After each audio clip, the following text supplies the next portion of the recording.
will always be a warrior. You can't stop me, you can't stop me now. Yeah, I will always be a warrior. You can't lock me, you can't lock me down. I will not lay down my arms, ready to be covered in scars, 'cause I will always be a warrior. Late nights, get lost, hard work, the cost, can't quit, can't stop. This world all cut off, don't have time to waste, not now. Need to find a way to get out, 'cause I'm gone in deep, get lost in the weeds. You know it's all about the conquest, what's next? You gotta put the work in like you're obsessed. Think about what you want, what's your future? What kind of person would it take to seduce her? So what's next? Be obsessed with winning and your success. Make progress, this life is never promised. So feel blessed, live life, don't be too cautious. Trust the process. Into deep, I'll never quit. I wanna see this through. Yeah, I'm all in, and I will hold my head up high. Got what it takes to fight and survive. Yeah, I will always be a warrior. You can't stop me, you can't stop me now. Yeah, I will always be a warrior. You can't lock me, you can't lock me down. I will not lay down my arms, ready to be covered in scars, 'cause I will always be a warrior.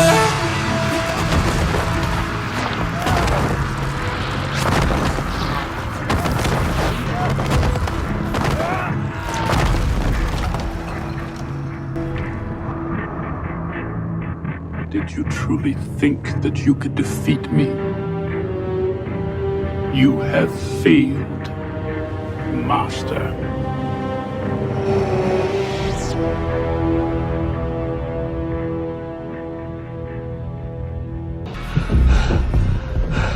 I hope you got your shitting pants on. What? Your shitting pants? I hope you're wearing them right now.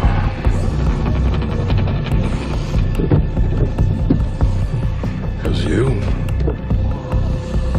are about to shit your pants. See, the thing is, I am also strong. Everyone is a mix. You can use your weaknesses to drive your strength. And obviously, I am strong as shit. The last guy that was in charge, he wasn't in charge of shit. He allowed people to be weak. I don't. I make them strong, which makes this world strong. Regina. Why'd you have to go and do that? I'm guessing that a lot of you fine folks thought I was dead. Chewed up, never to be crapped out again. Well, here's a little refresher on who the hell I am. I wear a leather jacket, I have Lucille, and my nutsack is made of steel. I am not dying until I am damn good and ready.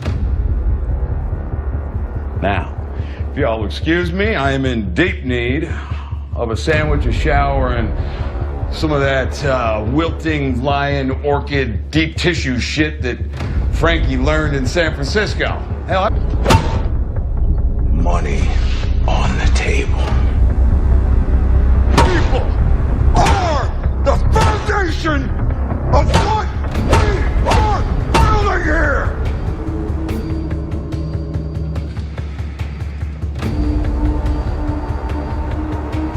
Who the hell do you think you're talking to? Are you confused about who we are? Are you confused about who is in charge? Diggity dog! This place is magnificent. Easy peasy lemon squeezy. Damn tragedy. That's what this is. Well, this must really suck for you guys. Back to it. Buddy, you still there? I just don't know. It seems like you're trying to speak, but you just took a hell of a hit. I hope you got your shitting pants on. What? Your shitting pants. I hope you're wearing them right now.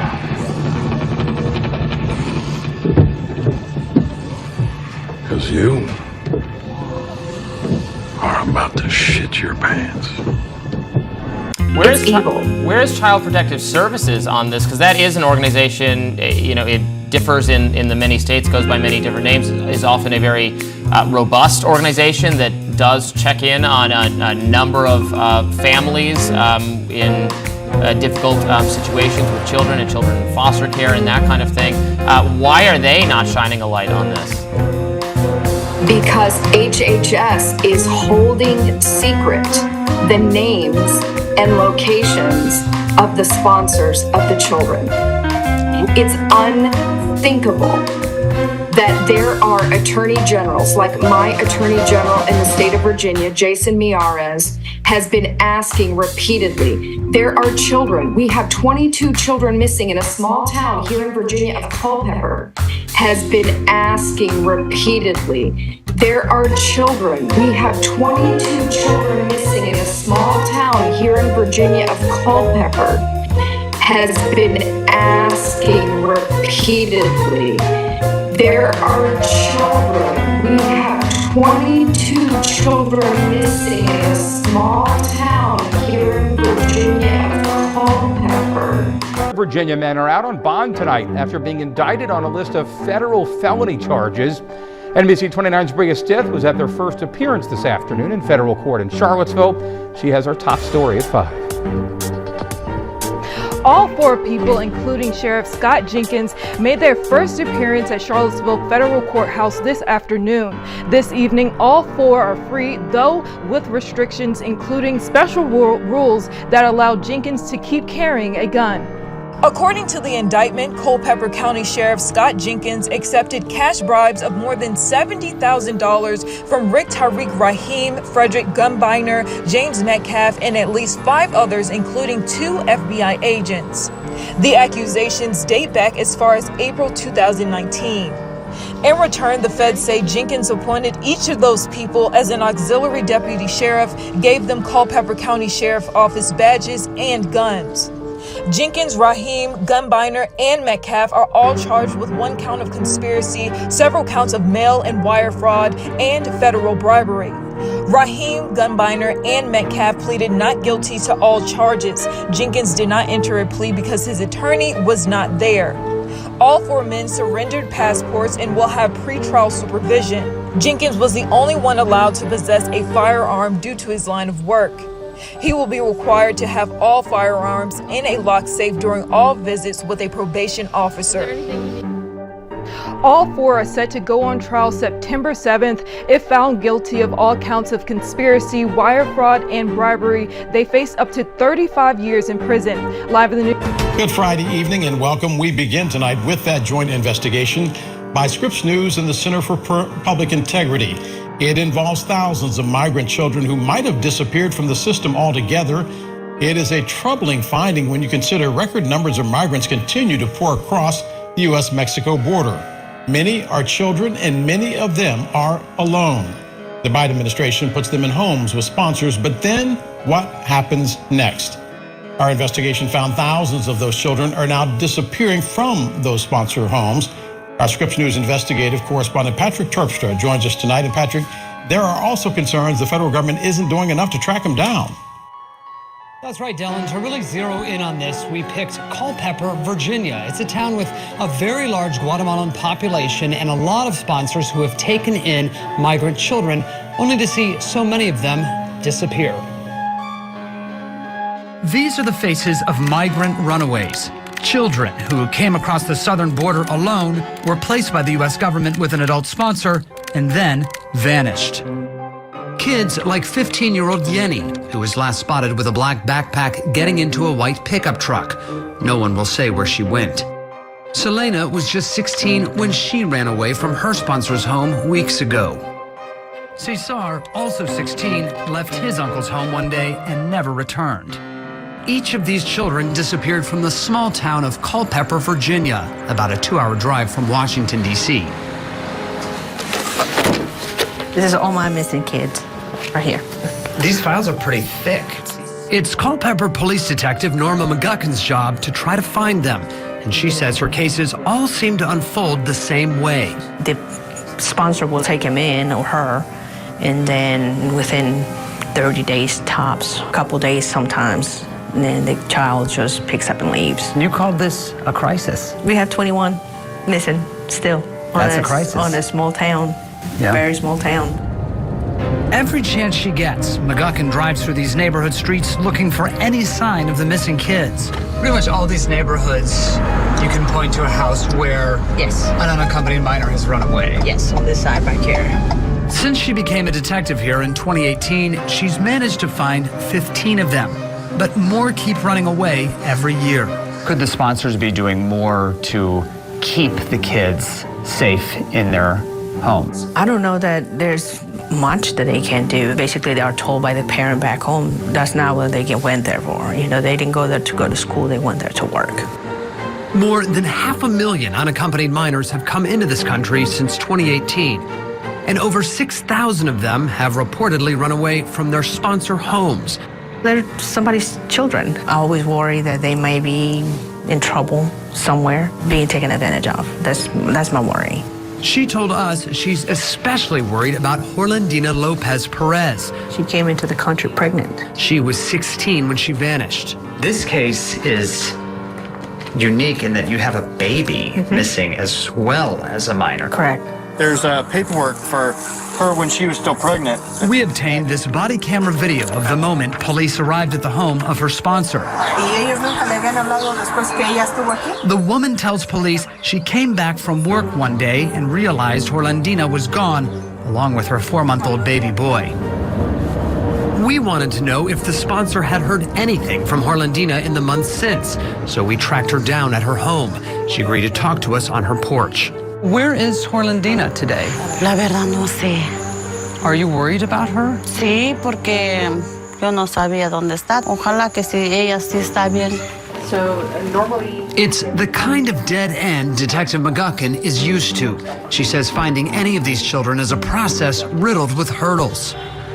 But we were surprised when she said the biggest obstacle is the U.S. government and its Office of Refugee Resettlement, which is responsible for looking after these kids until they're placed with a sponsor. When you call that office, what happens? Sometimes it depends on who I get on the phone, but most times I don't get much. What do they say about why they won't give you this information to help you track down these missing kids? They're just not allowed. The agency keeps case files for every unaccompanied child that enters this country, including photos, birth certificates, and addresses for other family members. It's invaluable information McGuckin says she could be using to find these kids. Dozens of police reports we obtained document her interactions with this agency. In one case, a government social worker tells her it was against their policies to share a photo of a missing 14-year-old, even though the detective stressed without one, it was like looking for a ghost. No one from the Office of Refugee Resettlement was permitted to speak to Scripps News, so we sat down with Robert Carey. He led the office during the Obama administration. Is this office standing in the way of finding missing children? No, absolutely not. Carrie says the office would share information about migrant children with police like McGuckin, but only if it was requested in writing. But if an officer calls and says, I've got a missing child, I think the child could be in danger, can I get a photo? Can I get family contact information? Why not just give that officer that information? What's to prevent you or me from calling and saying, I need a photograph of a child, I need their background information? But these are missing kids. These are missing children. Right, and their vulnerability and their safety is paramount. You have to determine it's not a trafficker. It's not someone looking to exploit a child, and that requires some degree of verification. Even though verification takes time. Yes, it does, but you do not want to put a child in more danger than they would otherwise be. A few months after Scripps News and the Center for Public Integrity began asking questions, we noticed the Office of Refugee Resettlement published a policy detailing how police can lawfully obtain personal information about migrant children. Was this office taking this issue seriously if it was really only until August 2023 that they actually published how local law enforcement could get vital information about runaway children? There were communications with local law enforcement in many instances. It wasn't publicly posted on a website. That doesn't mean it didn't exist. We found out that the office's national call center received nearly 7,000 calls reporting a child missing. What do you think when you hear that number? It's concerning. It's absolutely concerning. And I think it requires, further investigation. Do you worry about these kids? Constantly, yes. I think these children are particularly vulnerable. They're not arriving with parents or guardians. It's all about protecting the safety of children. For Detective McGuckin, those efforts to protect the safety of Culpeper's missing children have, for too long, been getting in the way of her work to try to find them. This is frustrating for you. It is. Why? Because it's making my job harder. I'm doing everything I can possibly, but I can only go so far with the information I'm given. She told us she'll never give up on these kids, but knows the chances of finding them decrease with every passing day. And Del, it can sometimes be hard to really inject a sense of urgency about finding these kids because we're talking about, for the most part, teenagers, and it's not like they've been abducted. Most of the time, in fact, these sponsors know, while they can't say where the kids have gone, they suspect that the kids have run away on their own in order to find money. Del. I know Culpeper well, though. That is a lot of missing kids. Patrick, this information seems to be very frustrating for Detective McGuckin, who was on the ground trying to find these children. Does she have other ways to get information about them? Well, she does, and we should say that since people have started to really ask questions about this, she's having an easier time getting things from the federal government. If it's not the Health and Human Services Department, sometimes she will go to Immigrations and Customs Enforcement. If that doesn't work, though, where do teenagers spend a lot of their time? Online, social media. So she will look around there to see what she can find. What have they been posted? Where have they been? That sort of thing. But there is nothing like getting that information, a photo, contact information for other family. That is something that the federal government has and that she could really use that she oftentimes just can't get.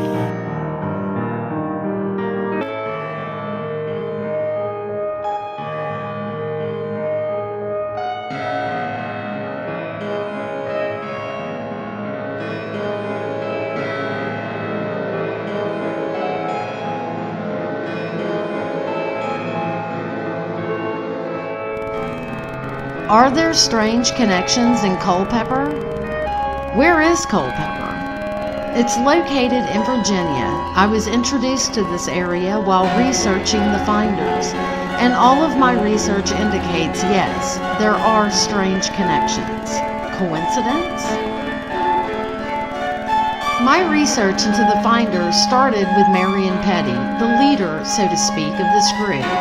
He was also known as the game caller, the pathfinder, the student, and the stroller.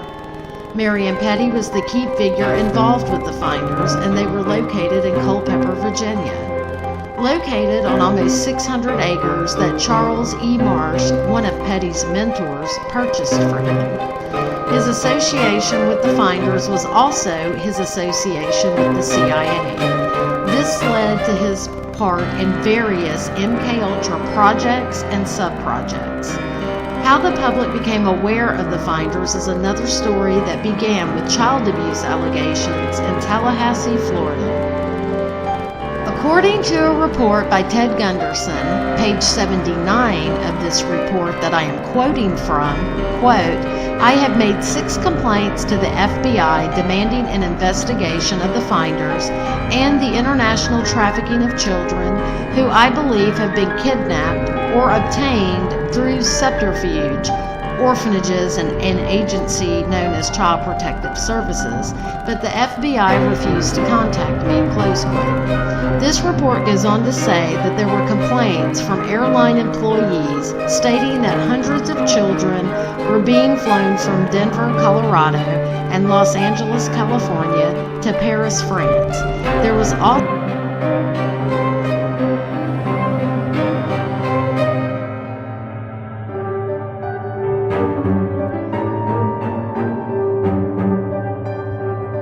Any traveler to Denver Airport, Colorado, is in for a scary experience. This airport has been the subject of many questions due to the unexplainable symbols, images, and stories that have surfaced. Denver Airport was built in 1995 on a span of 53 square miles. Even though Denver already had a functioning airport, a new one was decidedly built. This new airport had less runways and absolutely no new technological advancement. The only thing that this new airport has that the old one didn't is a strangely large amount of space. When looking at an aerial shot of the new airport, the layout has shocked many. Denver Airport's runways have been situated in such a way that resembles a Nazi swastika. Not only has the shape of Denver Airport been called to question, but also what is located inside. But who is in charge of all the weird nuances at this airport? The general consensus is that it is the New World Order. But who are the New World Order? Well, they are an elite group of individuals that include many of the world's wealthiest people, such as well-known political leaders and those related to the British Crown. But their main goal is to create one united world government that has no regional boundaries. But this would only be possible in one way, and that is to commit a mass genocide and narrow down the world's population to 2 billion people. Their reasoning for this thought is because there would be more control. Denver Airport has a myriad of symbols that are correlated to the New World Order. There is a dedication stone in the airport that mentions the New World Airport Commission. However, there is no such thing. The New World Airport Commission is made up and was never created. One can only assume that it is alluding to the New World Order. Also, there is a plate on the floor that shows the symbols AUAG. Some may say that this is related to gold and silver. However, one of the sponsors of the airport discovered a new deadly strain of hepatitis known as Australian antigen, and this is also symbolized by AUAG. What is scary is that this symbol is located right in front of a mural on a wall that is about genocide. But let's talk more about the murals in Denver Airport. The murals located in the airport are the most notable features of this airport. The main mural stretches over 4 walls and was painted by Chicano artist Leo Tanguma, who was in fact Mayan. The first mural here shows 3 dead women, an African, a Native American, and a young Jewish girl. In the background, we can see the destruction of a city and a forest. This attempts to show the destruction of the world. Another notable part of this mural is the fact that there is a little girl carrying a Mayan tablet. This alludes to the Mayan date of December 21st, 2012. This is when the Mayans predict that the world is going to go through a rebirth phase. The main emphasis of this mural, once again, is the destruction of the world and the preservation of some life. The second mural shows a huge military figure wearing a gas mask and holding a machine gun and a sword. This sword is stabbing a dove, which is the symbol for peace, and implies that peace will be destroyed.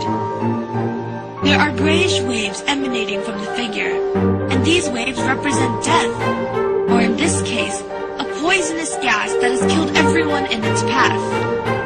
This mural is the one with the AUAD symbol, the one that is related to the deadly virus strain.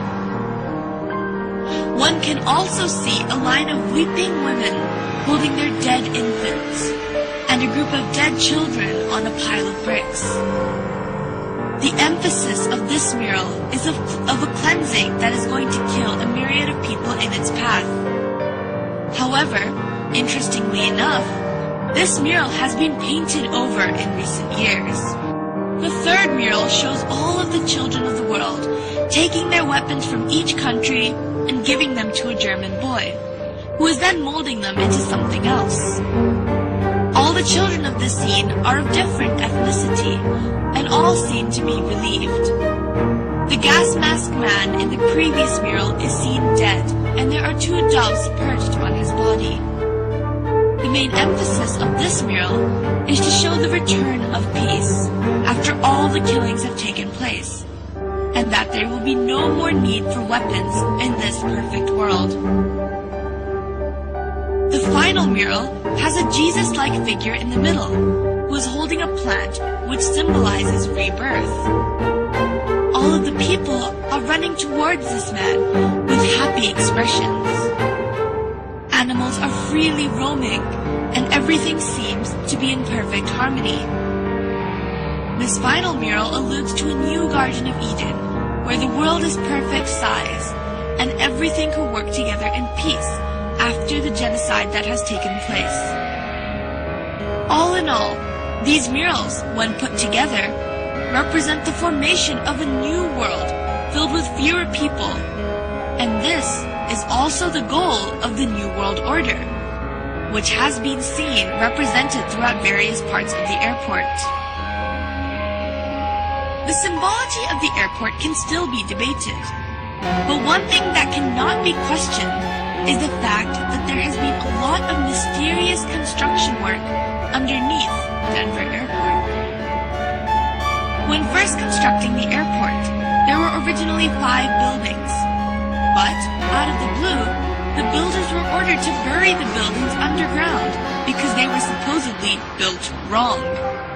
Normally, a building that is built wrong would be demolished, but in this case, it was not. This allowed for an underground base to be created. But there are still workers who are sent to work in these underground bases periodically. But when they are questioned about the nature of their work, they all refuse to comment. These underground bases have been going under more construction and now have underground tunnels that connect all the buildings together. According to a contractor, these tunnels have a strange sprinkler system that was added onto the roofs of the tunnel. But the sprinkler system has no valid use, as these tunnels are concrete and underground. If relating these sprinkler systems back to the sign of AUAG in front of the mural regarding genocide, then one must begin to wonder what the use of a sprinkler in a concrete tunnel 150 feet below the ground would be. These underground bases appear to be holding rooms due to the sheer mass and size, and some say that they even allude to concentration camps. This is because, 1. These holding rooms have no purpose, and when the airport authorities were questioned, they say that they are merely being used for storage. And 2, all the barbed wire fences face the inside of the airport, rather than facing the outside, which is what they usually do. This implies that they are trying to keep things in, rather than keep things out. And 3, the sprinkler systems have no use, but they may be related to the deadly virus Australian antigen and the pursuits of the New World Order. People have attempted to argue that the underground bases are being used for storage. But one fact must be questioned, and that is, why is the underground base 88.5 square miles long? And why were the 5 buildings mysteriously buried? No airport has or needs that much storage room. So what is this space really being used for? Whenever the authorities are questioned, they are not allowed to answer. We are not the only ones who seem to be fascinated with this airport. The Queen of England, alongside many other famous European royalty and politicians, are hurriedly buying property close to the airport under an alias. One can only assume that they must feel that there is something significant about this airport in order to do so. It is very easy to dismiss a conspiracy theory, but it is not hard to dismiss cold, hard facts that surround them. The odd happenings in this airport have been called to questions, but all the questions have been dismissed and have not been answered. Is a New World Order really going to attempt to take over? And if they are, does that mean that our own government is involved? Research nowadays can only do so much. Now, only time will tell. This is Zara Malik, News and Views.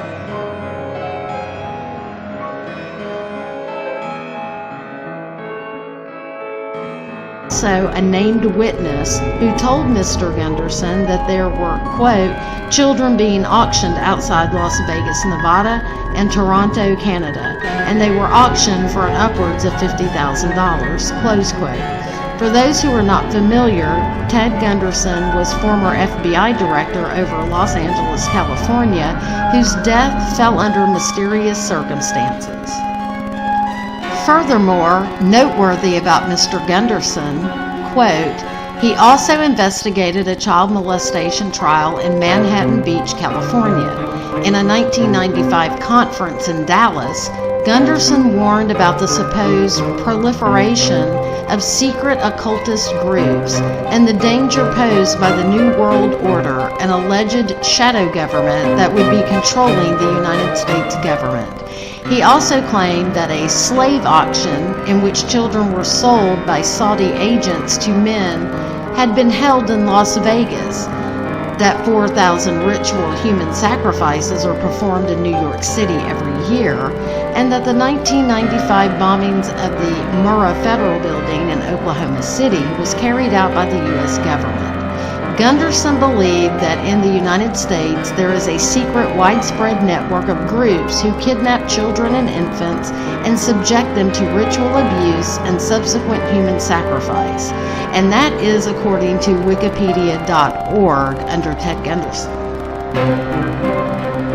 The fact that Mr. Gunderson noted that there was a slave auction of children being sold by Saudi agents to men in the United States being held in Las Vegas, Nevada, brings me to a pause, considering what information we have learned, especially about Saudi agents in Las Vegas.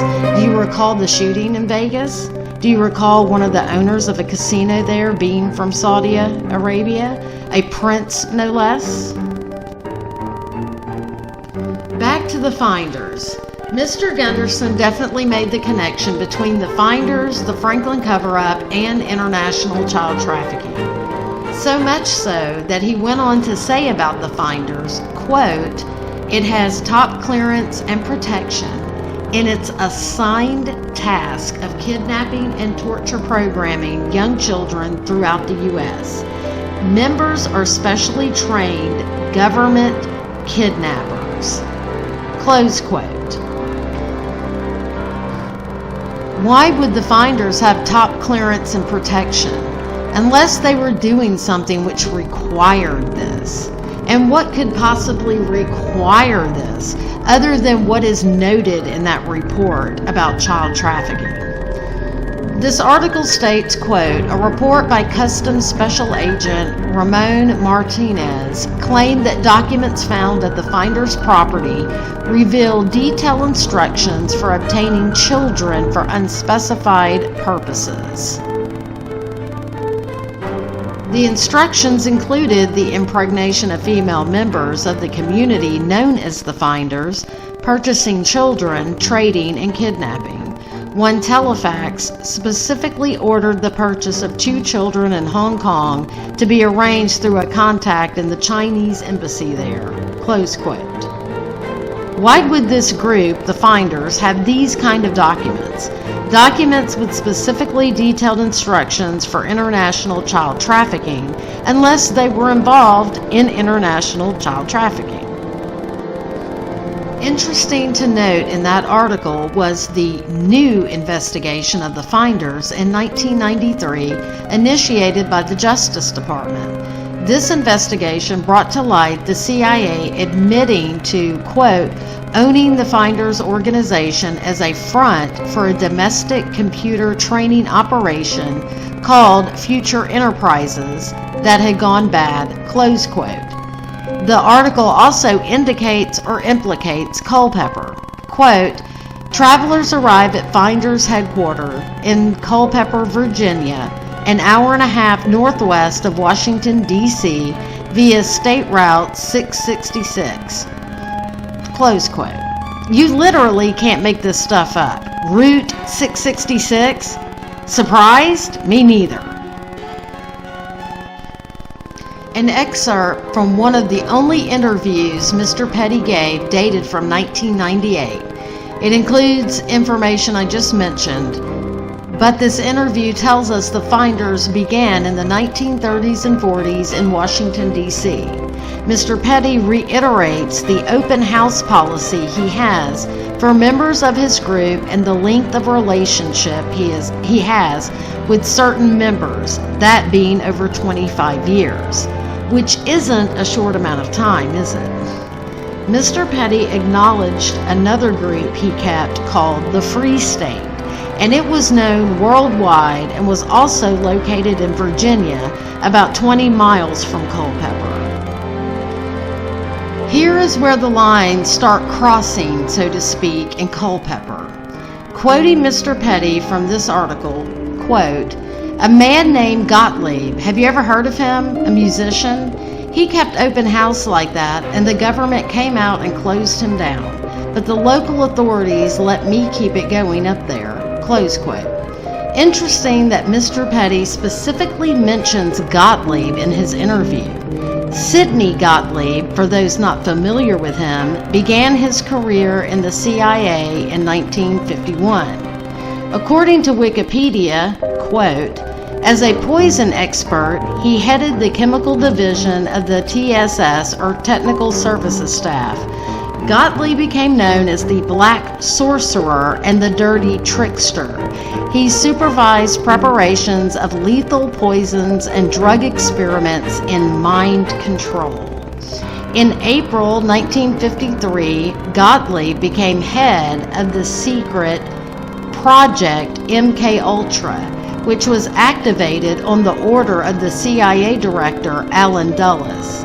In this capacity, he administered LSD and other hallucinogenic drugs to unwitting subjects and financed psychiatric research and development of techniques that would crush the human psyche to the point that it would admit anything.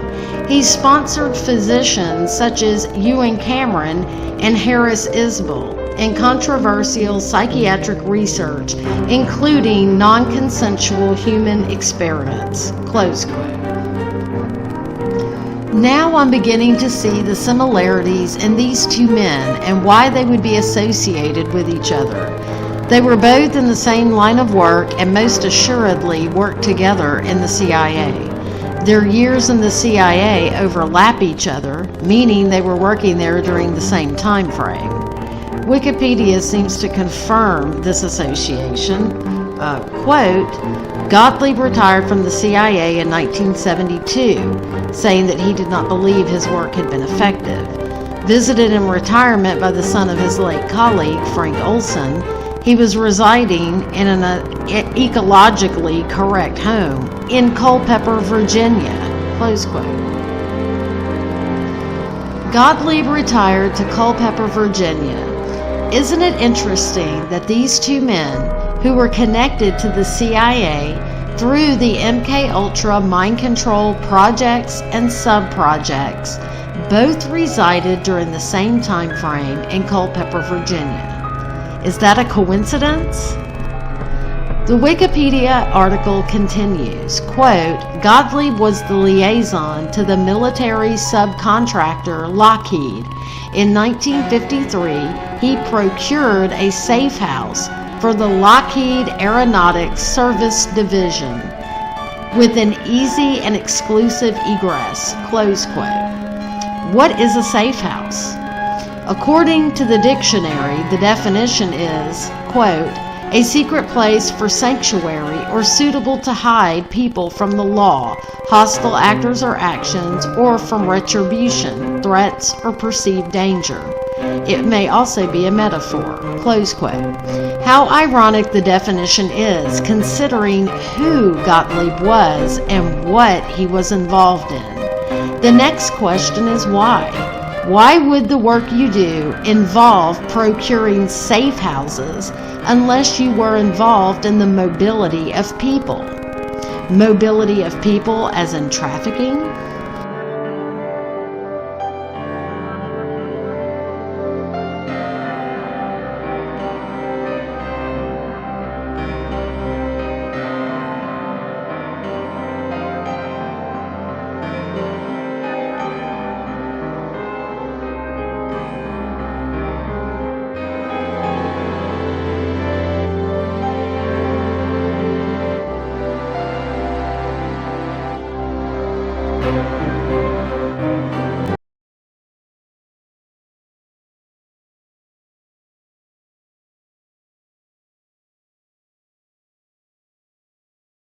I am Mr. Obsidian. Prepare yourself for the Man of Black.